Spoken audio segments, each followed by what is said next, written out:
The Russian defense minister ordered the withdrawal of Russian troops stationed in Kherson, the strategic Ukrainian city that is located along the Black Sea and the Dnieper River that Russia had captured in the opening days of its war.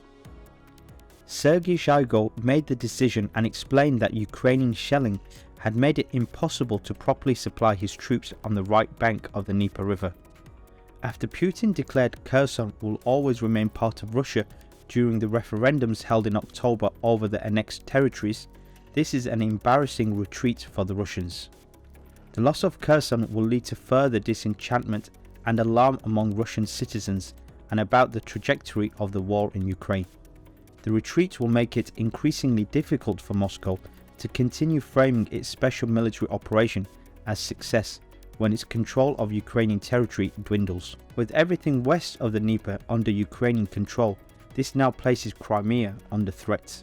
The slam dunk former President Trump was promising hasn't materialized as the US voted in the midterms. While the Republicans made modest gains and remains favored to win the House of Representatives, the Senate remained hotly contested and the Democrats have performed better than expected. Ahead of the midterms, Trump endorsed dozens of candidates for the Congress, and while the election's final results are still unclear, it is increasingly clear that Trump's results were at best mixed. But with the Republican-controlled House of Representatives, Trump could dismantle the committee investigating the Capitol Hill riots, block spending plans of the Biden administration, and open investigations into a host of issues against the Democrats. While these midterms have focused on Trump and President Biden, American politics remain divided as ever, and going forward it is likely more fractures will open up on American politics. The International Monetary Fund, IMF, and Bangladesh reached an agreement for a $4.5 billion loan. This came after Bangladesh reached out for an IMF loan in July to alleviate its low foreign exchange reserves and widening current account deficits.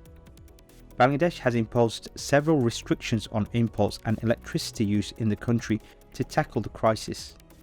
Like all IMF loans, Dhaka will be required to undertake certain economic reforms to mobilize revenue and cut excess expenditure, strengthening the financial sector. Bangladesh was hailed as an emerging tiger economy as its export-driven growth attracted a lot of speculative money. Much of this money ended up in vanity projects such as the Padma Bridge and real estate, causing wide-scale default in the banking sector when loans became due. Rampant corruption also allowed a small group of people to amass large sums of money, leading to widespread money laundering. This all took place as two consecutive fraudulent national elections held in 2014 and 2018 have created a de facto one-party system with no checks and balances and the rewarding of supporters of the ruling regime.